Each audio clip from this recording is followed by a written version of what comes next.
tous, j'espère que vous allez bien. On se retrouve aujourd'hui pour la suite de la série Objectif Interrail. Pourquoi je vous parle? Donc c'est pour justement discuter de l'itinéraire. Alors de base on avait quelques idées, on avait monté toute une liste dont je vous avais parlé et en fait tout ne s'est pas passé comme prévu. Le problème c'est qu'en fait on a vu des endroits mais en fait lorsqu'on fait des recherches on se rend compte que tout ne se passe pas comme prévu justement. Par exemple on vous a parlé de la Slovénie, c'était pas du tout sur la route, ça nous faisait des détours de fou, 10 heures pour aller juste voir une destination.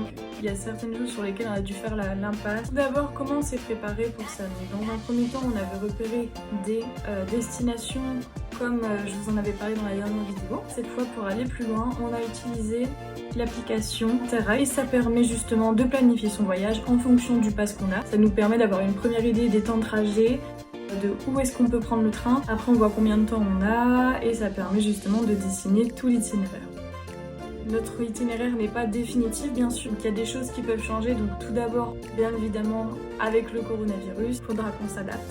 Dans un second temps, on veut être bien organisé, mais il y aura aussi un petit peu d'improvisation.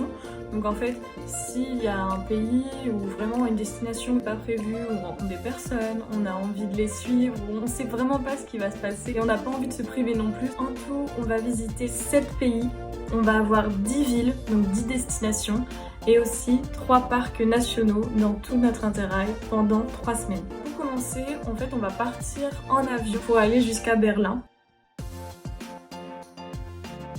On compte aller à Prague. On a Vienne aussi. Lorsqu'on sera en Autriche, on va en profiter pour visiter le parc national Grünersee. On a prévu d'aller à Budapest bien évidemment. On n'avait pas prévu d'aller à Zagreb mais on s'est dit que c'était sur la route. Et comme on ne fait pas la Slovénie, c'était une bonne opportunité d'y aller. On s'est dit que c'était quand même la capitale. On va aussi visiter le lac de Plitvice. Donc à partir de là en fait, à partir de Zagreb, malheureusement la Croatie est très mal desservie en train. C'est compliqué de se déplacer, d'aller voir des choses qui nous intéressent, donc on ne veut pas se limiter. On a vu qu'il y avait plusieurs moyens de se déplacer, notamment les bus. Pareil, c'était pas prévu, mais on va aller à Split.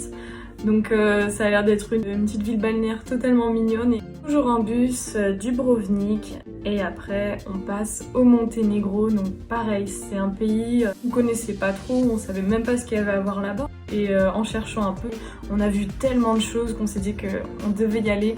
Du coup on va essayer d'aller à Budva en bus. Il y a le parc national Lovćen, un petit village, une petite ville qui s'appelle Bar. Je pense pas visiter la capitale du Monténégro parce qu'apparemment, on s'est renseigné, il n'y a pas énormément de choses intéressantes à voir là-bas. Mais ça nous permettra après de prendre l'avion pour rentrer en France pour pareil éviter d'avoir un voyage de 24 heures en train qui serait quand même assez long. En tout, on dit qu'on aura à peu près le temps de passer au moins 2 jours dans chaque ville, 3 pour les plus grands. Pendant, on va dire, une bonne semaine et demie, on fera toutes les villes jusqu'à peu près Budapest. Ensuite, pour la Croatie et le Monténégro, on aura une bonne semaine pour bien profiter. On sait qu'on a vraiment envie de finir par la plage et les beaux paysages, quelque chose de dépaysant. Voilà, c'était vraiment une petite vidéo pour vous montrer un peu notre itinéraire. On est quand même très pressés. Ça va vraiment être le projet d'une vie, ça va peut-être changer notre façon de voir les choses. Pour ma part, je suis jamais partie à l'aventure avec un sac à dos en me disant allez je pars et je découvre et on verra ce qui se passe après. Vraiment une nouvelle façon de voyager pour moi et j'ai vraiment hâte de vous partager ça. Je vous dis à bientôt pour une prochaine vidéo sur l'avancée du projet. Bonne soirée!